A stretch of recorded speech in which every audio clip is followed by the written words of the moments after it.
As we saw in the news, the ban on the export of live cattle to Indonesia has been lifted and the movement of animals from northern Australian properties has resumed, albeit on a limited scale. The industry's had to satisfy authorities about the integrity of its supply chain from paddock right through to slaughter.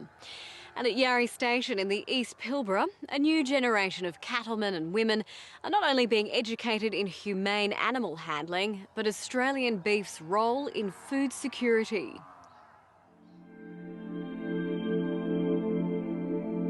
Strangers there, Robert Bob? Any strangers? There's one. Under the endless dry season sunshine of the East Pilbara, muster is underway on Yarrie Station.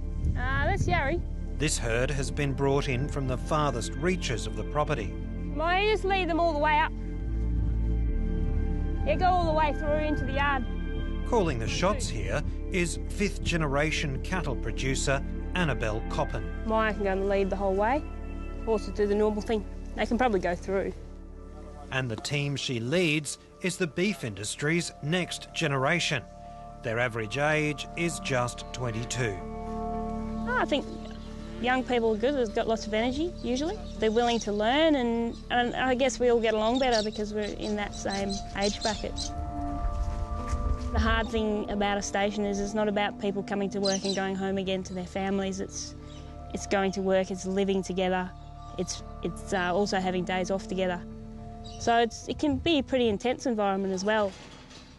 For team members like 18-year-old Freya Tomasini, who hails from Collie near Bunbury, it's a welcome working environment. I went to an ag school and I got told about this station through family friends from here, and they said it was a really good place to work, and other people have said it as well. So, yeah, tried it out and really enjoying it. Another ringer, Matt Willoughby, who's come all the way from Albury-Wodonga, is just 19. I think it's easy because there's a lot of us that are still at that learning stage, and there's some of us that have got more experience in other areas, so it just flows through. And yeah, I've learned a fair bit since I've been here. We've had a cattle course that came through about safe handling and low stress handling.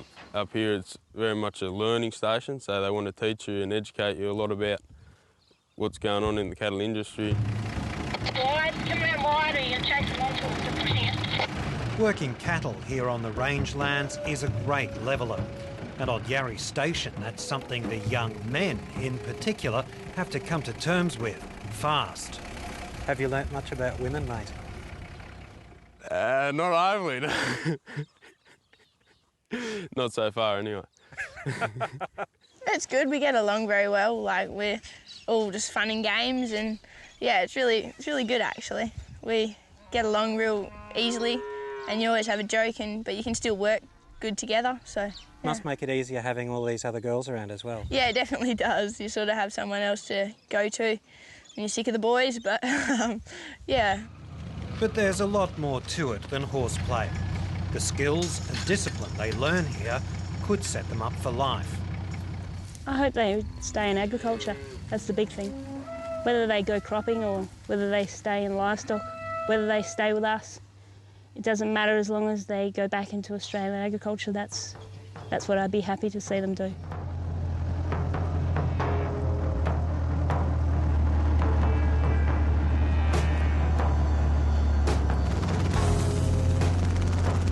When you're running 1 million acres, it's handy to be able to see the big picture.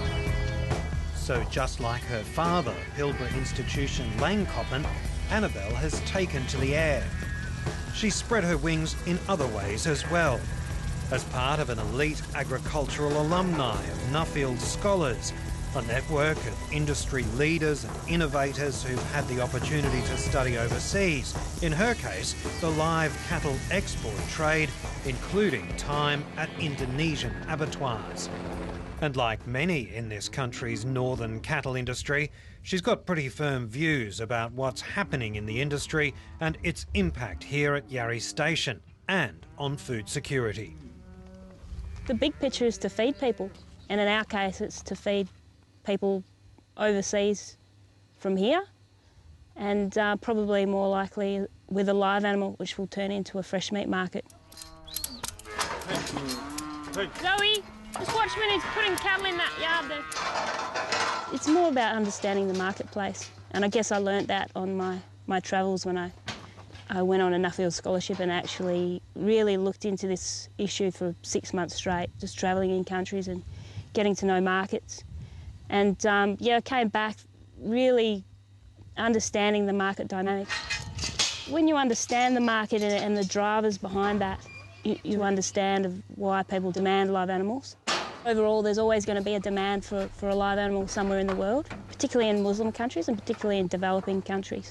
Yep, go. Put the chain on there, put the chain on there, put the chain on there, Matt. The Coppins' collective understanding of the overseas market helped insulate this property from the bans to Indonesia.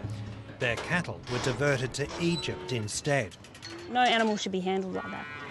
It doesn't matter whether it's an animal from India or America or Australia or Indonesia.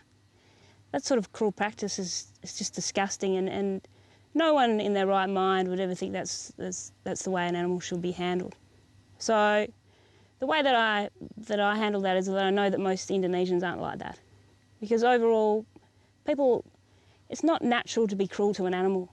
And just because these people are from a different country doesn't mean they're cruel people. They're actually very, very gentle people, and probably better at handling livestock as a whole than Western people, because they're not as intrusive on the animal.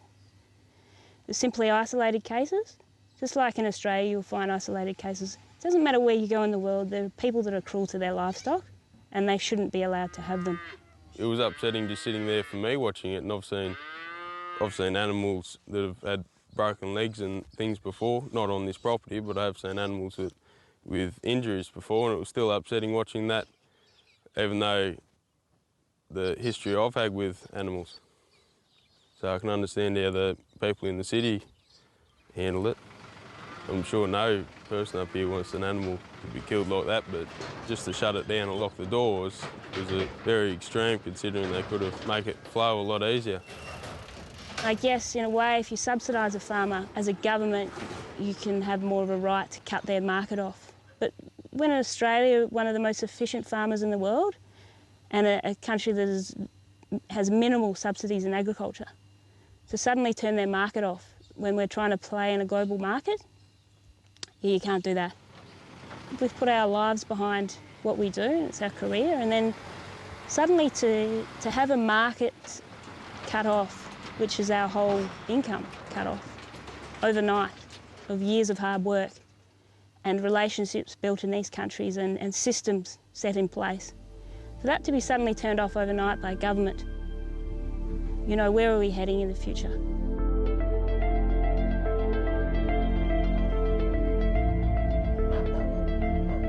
And there's another complicated aspect of the future which worries a lot of pastoralists up here in the northwest. It's the increasingly uneasy relationship between agriculture and mining, which is going gangbusters in the Pilbara. Yarrie Station already has one mining company operating on its lease, and recently this new Chinese-owned operation moved in. It means the old muster camp will soon become a massive open pit, and Yarrie, like so many other properties, has little choice but to make way. It worries me how it will be handled. As a big picture, I think pastoralism and mining can coexist, but it's just about building a system around that so that it can happen. Australians, we've never really had to worry about this thing called food security and people running out of food, so we're more worried about digging up our earth and sending it to countries to keep the economy going, because Australian farmers have always fed us.